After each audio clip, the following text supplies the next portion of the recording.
শান্তি। তেসরা জানুয়ারি 2024 প্রাত মুরলি বাপদাদা মধুবন। মিষ্টি বাচ্চারা, বাবার হয়ে বাবার নাম উজ্জ্বল করো। তোমরা সম্পূর্ণ পবিত্র হলে বাবার নাম উজ্জ্বল হবে। তোমাদেরকে সম্পূর্ণ মিষ্টি হতে হবে। প্রশ্ন: সঙ্গম যুগে বাচ্চারা, তোমাদের এমন কোন চিন্তা রয়েছে যা সত্য যুগে থাকবে না? উত্তর: সঙ্গমে তোমাদের পবিত্র হওয়ারই চিন্তা থাকে। বাকি আর সব বিষয় থেকে বাবা তোমাদের নিশ্চিন্ত করে দেন।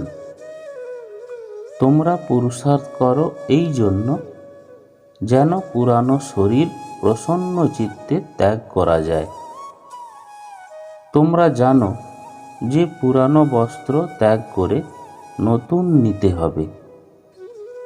প্রতিটি বাচ্চা নিজের মনকে জিজ্ঞাসা করো যে আমাদের খুশি কতটা থাকে, আমরা কতটা সময় বাবাকে স্মরণ করি। ধারণার জন্য মুখ্য সার: 1. নিজেকেই নিজে প্রশ্ন করো যে 1. আমাদের খুশি কতক্ষণ থাকে। 2. সর্বগুণ সম্পন্ন ছিলে, এখন শ্রীমত অনুসারে চলে আবার হতে হবে, এই নিশ্চয় কতখানি রয়েছে। 3. আমরা কতখানি শতপ্রধান হয়েছি। দিন রাত শতপ্রধান হওয়ার চিন্তা থাকে কি? 2. অসীম জগতের বাবার সাথে বিশ্ব সেবা করতে হবে। অসীম জগতের পড়া পড়তেও হবে, আবার পড়াতেও হবে।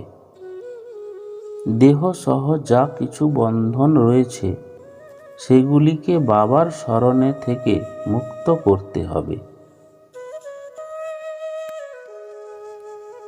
বরদান: মালিক ভাবের স্মৃতির দ্বারা মনমনাভবর স্থিতি তৈরি করে মাস্টার সর্বশক্তিমান হও। সর্বদা এই স্মৃতি যেন ইমার্জ রূপে থাকে যে আমি আত্মা করাবনহার, আমি হলাম মালিক বিশেষ আত্মা, আমি মাস্টার সর্বশক্তিমান। তাহলে এই স্মৃতির দ্বারা মন, বুদ্ধি আর সংস্কার নিজের কন্ট্রোলে থাকবে। আমি হলাম আলাদা আর মালিক। এই স্মৃতির দ্বারা মনমনাভবর স্মৃতি সহজেই তৈরি হয়ে যাবে। এই ডিটাচমেন্টের অভ্যাস কর্মাতীত বানিয়ে দেবে। স্লোগান: গ্লানি বা ডিস্টারবেন্সকে সহ্য করা আর সমাহিত করে নেওয়া, অর্থাৎ রাজধানী নিশ্চিত করা। ওম শান্তি।